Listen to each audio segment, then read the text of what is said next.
Hi. Okay. Last breakdown of the day per popular.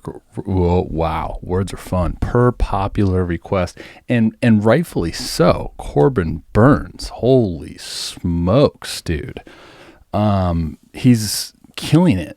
He's absolutely killing it. I don't think you guys realize how good this dude has been thus far. At the time of this breakdown, 4/21/21, he is first in like every pitching category known to man for this season. Let me just pull this up. Pitchers Nation, they just sent a tweet out. Corbin Burns has a .37 ERA first, WHIP .33 first, walks 0 first, Ks 40 second, batting average against .098 second. So he just passed Wainwright for just a subtle like second place or something like that in a record of most strikeouts without a walk at what I say 40. So the record's 51, I think, right, by Kenley Jansen. So we'll see where he's at with that. So interesting little backstory here, because I'm sure you guys want to hear my backstory. I did my first ever pitch grip breakdown was Corbin Burns, 2019. I think it was like I was watching my boy Flaherty one outing, and they were playing the Brewers, and this guy Burns was pitching against him, and I was just baffled at his cut fastball or his cutter. It was like 97. Just no one hit it. And then it's funny because like throughout the whole rest of the year and then last year, he got his tits lit. And I'm like, wow, so it's pretty crazy. Sometimes these things happen in baseball, and that's the beauty of the game is some guys just one little thing clicks, dude, and they take off. And then they're all of a sudden they're the best in the game after being the worst. So here, we're going to break down his mechanics. I'm on a little bit of a time crunch. Robbie, why did you spend 4 minutes freaking doing a stupid story beforehand? Good question. All right, so I want to say, and I'm not 1,000% sure on this, the video on the left I know for a fact is 2021. This video on the right, I'm not sure. It might be 2020 because there's a little bit of a difference. All right, so let's play this in fast motion. So what I try to typically do is I try to sync guys up at ball release. So like obviously with frames per second with the video, obviously that's going to vary, right? But this is as close as I got to syncing them up. And now you're going to see that when we scroll this, and again, this could be different. There could be maybe a runner on base, who knows, but it doesn't really look like anyone's on first on the one on the right. And I don't think he's had many guys on base, to be honest, in 2021 on the left. So who knows?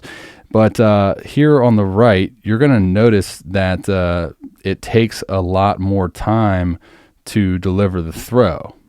All right, so let's play this. You can see that his front foot is already off the ground. So if we were to do this, Johnny, here, all right, so let's try to just get him at a similar angle here. So that's probably similar. Now we sync them up, and then we scroll it. So a lot quicker here on the one on the left. And the only reason I wanted to bring this up, because I'm a huge proponent or advocate, I suppose, of lead foot tempo. I'm a huge believer in initial move setting up the delivery for the entire tempo of the entire throw. Now, obviously, like we hit play in this video of the throw. He's a stretch guy, so the entire throw lasts 2 seconds, like tops. So there's not a whole lot going on, but we can dissect it and break it down to make it seem like there's a whole lot going on. But just to give you context on this, I've talked about this, from personal experience with my own mechanics in regards to like, I just believe that you are dictating tempo is speed. You're dictating rhythm. Timing is a byproduct to me of rhythm. putting yourself in the right position through a series of movements. I look at it like dancing, right? Very similar. You just kind of, you're in rhythmic flow. So you don't have to sit there and be kind of conscious of like every single movement. I mean, depending on how you dance, but I just see those two pieces in the initial move here with Burns. Okay. So we look at tempo of the lead foot, going pretty good. The tempo, like, we play this in fast motion and he's going, he's getting after it. All right. So the tempo, as soon as the lead foot lifts off the ground, that's essentially his tempo. A lot of guys that you'll see on TV have the ability to change tempos, obviously, right? Strowman, a lot of guys, because of their just natural like athleticism and the amount of time that they put into like their training, they're overall gifted, right? For the mass majority of us, we need to do a job of kind of instilling the tempo that we want. Most of the times it's quick, it's fast tempo, right? We want things to move fast. We want fast twitch muscle fibers to go. So I talk about how like if we initiate our leg lift at a pretty good tempo, that's then gonna the hands are gonna then follow suit. You see this in terms of the rhythm move as well. So when the foot lifts, the hands are gonna lift, and when the foot descends, the hands are gonna descend, right? So you see this move even here on the right. So this is rhythmic flow. You can see though on the right, I mean, am I losing it, or does it look like he's just moving a little slower? And again, maybe we throw all of this out the window because the one on the right could potentially just be with no one on, and the one on the left could be he's holding the guy on. Who knows? But that's what I wanted to talk about. I know I spent way too long. I know I like to talk. Who cares? I guess you guys do, but I really do believe he does a really good job in his initial move. All right, 2 check boxes in terms of initiating a good rate of tempo and allowing him to flow through each series of movements due to his initial move rhythm. Okay, so that's a huge piece that I look at. Next thing, you can see it on the video on the right, his forward momentum in his initial move, right? So you're going to look at like the knee placement. What I do is when I screen guys, I look at, all right, peak leg lift is here. Okay, so this is peak leg lift. This is as high as his knee is going to lift in his leg lift. So now we have a pretty good indication where that is. We can go boom, draw that there. All right, so now back up. Now we can draw another line from the initial start where he was and see, does his body cross this line before he reaches peak leg lift? Absolutely.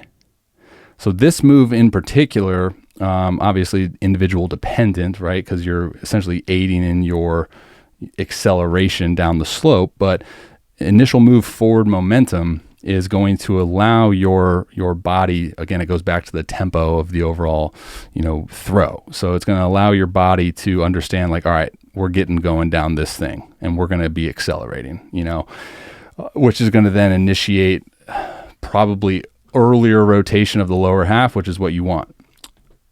Next thing, we're going to get him into his drive phase.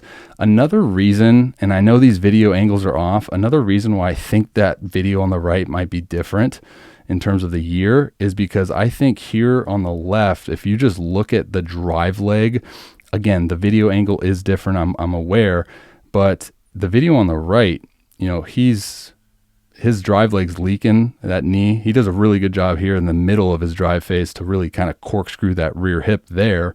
I didn't even notice that until just now, so maybe you might want to just throw this little thing out the window. But on the left, obviously the lead leg might be in the viewing way of that, but it looks like he does a lot better job of sticking that posture. And you can still see the same thing in terms of the corkscrew here, boom. This in and of itself is just an extremely efficient loading pattern. He then complements that with his ability to, that's what I call snapping pelvis into rotation. Okay, so I look at it, there's two types of rotators. So we look at like the lower half rotators. So one type would be, let's say, a guy like me, who, if you look at the way that I kind of go about my lower half rotation, is I I initiate my hip rotation very early. Okay. So is it bad or good? I do that because I do believe that I'm restricted in terms of this movement here. Like, I don't have a great loading pattern of the drive leg. I'm very quad dominant. So I talk about this in the ebook that I'm writing right now. Like, if you're a quad dominant guy, then that's just your anatomical structure.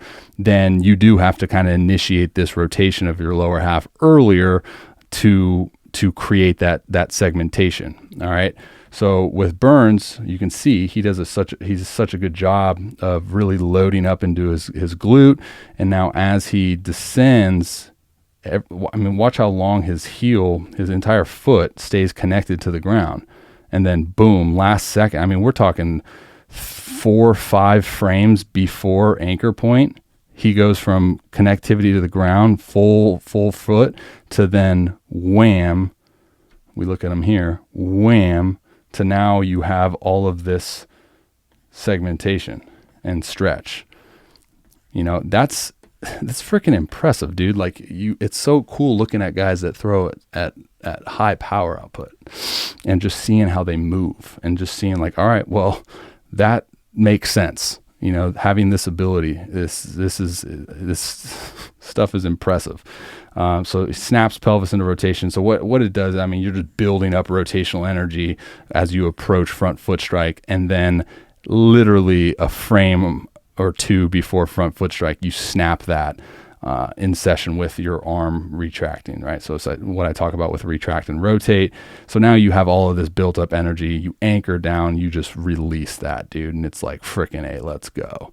Let's go. You can see at full anchor point here too, he's got acceleration going forward. He's got a lot of energy and force to be blocked. He does that exceptionally well with the lead leg, and we're ready to rock. Last component, I gotta go. So I get kind of excited when I talk about this. Is his glove side, and we talk about the efficiency of his arm action glove side, and now as his throwing arm comes through, it's gonna match this plane of rotation. All right. So then, boom, and now wham, whoop, whoop, whoop, which is going to then help aid into an efficient deceleration pattern. So he's buying his arm a lot more time too.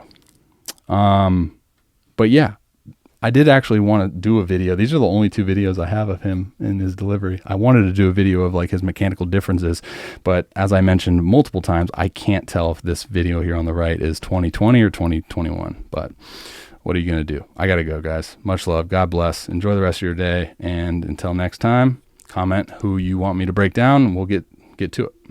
See you guys.